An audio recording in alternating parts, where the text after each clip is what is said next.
প্রিয় দর্শକ ବନ୍ଧୁ ସ୍ୱାଗତ କରୁଛି ବାସ୍ତୁବାଣୀ ଓଡ଼ିଆ ଚ୍ୟାନେଲର ପୁଣି ଏକ ନୂତନ ଅଧ୍ୟାୟକୁ। ଦର୍ଶକ ବନ୍ଧୁ, ଆମ ଜୀବନର ପ୍ରତ୍ୟେକ କ୍ଷେତ୍ରରେ ବାସ୍ତୁର ଏକ ବଡ଼ ପ୍ରଭାବ ରହିଅଛି। ତେଣୁ ଜୀବନକୁ ସରସ, ସୁନ୍ଦର, ସୁଖମୟ କରିବା ପାଇଁ ବାସ୍ତୁଶାସ୍ତ୍ର ଏବଂ ଫେଙ୍ଗଶୁଇ ସୂତ୍ରକୁ ନିହାତି ମାନିବାକୁ ପଡ଼ିଥାଏ।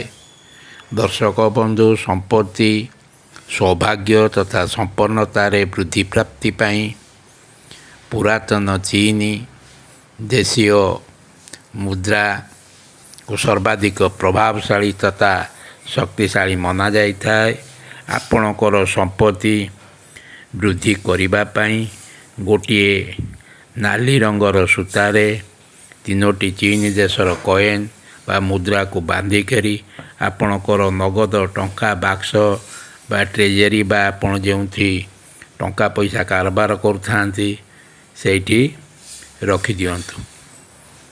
ଦର୍ଶକ ବନ୍ଧୁ, ଆପଣଙ୍କର ଦୋକାନରେ ବେପାର ବୃଦ୍ଧି କରିବା ପାଇଁ ଏହା ଏକ ଅତ୍ୟନ୍ତ ଶକ୍ତିଶାଳୀ, ପ୍ରଭାବଶାଳୀ ତଥା ଉତ୍ତମ ଉପାୟ ତଥା ଚମତ୍କାରୀ ଉପାୟ। ଆପଣ ଆପଣଙ୍କର ଦୋକାନରେ ଏପରି ଗୋଟିଏ ଦର୍ପଣ ବା ମିରର ଲଗାଇ ଦିଅନ୍ତୁ, ଯେଉଁଥିରେ ଆପଣଙ୍କର ନଗଦ ଯେଉଁଠି ଟଙ୍କା ରଖୁଛନ୍ତି ଟଙ୍କା ବାକ୍ସ ପ୍ରତିବିମ୍ବିତ ହେଉଥିବ।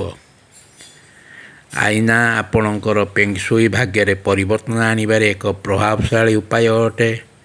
ଏହି ଦର୍ପଣ ବା ଆଇନା ଦୋକାନର କୌଣସି ସ୍ଥାନରେ ମଧ୍ୟ ରଖାଯାଇପାରେ, କିନ୍ତୁ ଏପରି ଭାବରେ ରଖିବେ ଯେପରି ଆଇନା ଉପରେ ଘରର ବା ସେ ଦୋକାନ ଘରର ମୁଖ୍ୟ ଦ୍ୱାରର ପ୍ରତିବିମ୍ବ ନ ପଡ଼େ, କାରଣ ଏହାଦ୍ୱାରା ଅନେକ କ୍ଷତି ଘଟିଥାଏ। ଯଦି ଆଇନା ଉପରେ ନଗଦ ଟଙ୍କା ବାକ୍ସ ପରିବର୍ତ୍ତେ ମୁଖ୍ୟ ଦ୍ୱାରର ପ୍ରତିବିମ୍ବ ପଡ଼ିଥାଏ, ତେବେ ଦୋକାନ ଭିତରକୁ ପ୍ରବେଶ କରୁଥିବା ସମସ୍ତ ଶକ୍ତି ଏହା ଆଇନା ଉପରେ ପ୍ରତିବିମ୍ବିତ ହୋଇ ସିଧା ବାହାରକୁ ଚାଲିଯାଏ ଏବଂ ଏହା ସହିତ ସମସ୍ତ ସୌଭାଗ୍ୟ ମଧ୍ୟ ବାହାରକୁ ଚାଲିଯିବାର ସମ୍ଭାବନା ସୃଷ୍ଟି ହୋଇଥାଏ।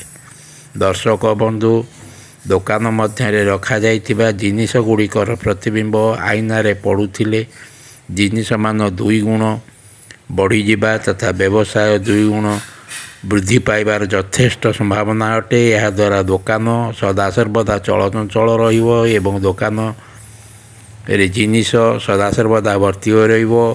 ଆଇନାରେ ନଗଦ ଟଙ୍କା ବାକ୍ସ ପ୍ରତିବିମ୍ବିତ ହେବା ସମ୍ପତ୍ତି ଏବଂ ସୌଭାଗ୍ୟ 2 ଗୁଣ ହେବାର ପ୍ରତୀକ ଅଟେ। ଦର୍ଶକ ବନ୍ଧୁ, ଆପଣ ଆପଣଙ୍କର ନଗଦ ଟଙ୍କା, ରେଜିଷ୍ଟାର ତଥା ଅନ୍ୟାନ୍ୟ ମୂଲ୍ୟବାନ ଆକାଉଣ୍ଟର ବହିଖାତା ଉପରେ ନାଲି ସୂତାରେ ବନ୍ଧା ହୋଇଥିବା ଚୀନ ଦେଶର 3ଟି ଭାଗ୍ୟଶାଳୀ ମୁଦ୍ରାକୁ ମଧ୍ୟ ଆପଣ ରଖିପାରିବେ। ଦର୍ଶକ ବନ୍ଧୁ, ଯଦି ଏହି ଭିଡ଼ିଓଟି ଆପଣଙ୍କୁ ଭଲ ଲାଗିଥାଏ ନିଶ୍ଚୟ ଭିଡ଼ିଓଟିକୁ ଗୋଟିଏ ଲାଇକ୍ କରିବେ, ଚ୍ୟାନେଲକୁ ସବସ୍କ୍ରାଇବ୍ କରିବେ। ଫଳରେ ଏହିପରି ବାସ୍ତୁ ସମ୍ବନ୍ଧୀୟ ଶିକ୍ଷଣୀୟ ଭିଡ଼ିଓମାନ ଆପଣ ସର୍ବପ୍ରଥମେ ଦେଖିପାରିବେ ଏବଂ ଭିଡ଼ିଓଟିକୁ ଆପଣ ଆପଣଙ୍କର ସାଙ୍ଗସାଥି ସମ୍ପର୍କମାନଙ୍କୁ ବହୁଳ ମାତ୍ରାରେ ସେୟାର କରନ୍ତୁ। ରହୁଛି, ଧନ୍ୟବାଦ, ନମସ୍କାର।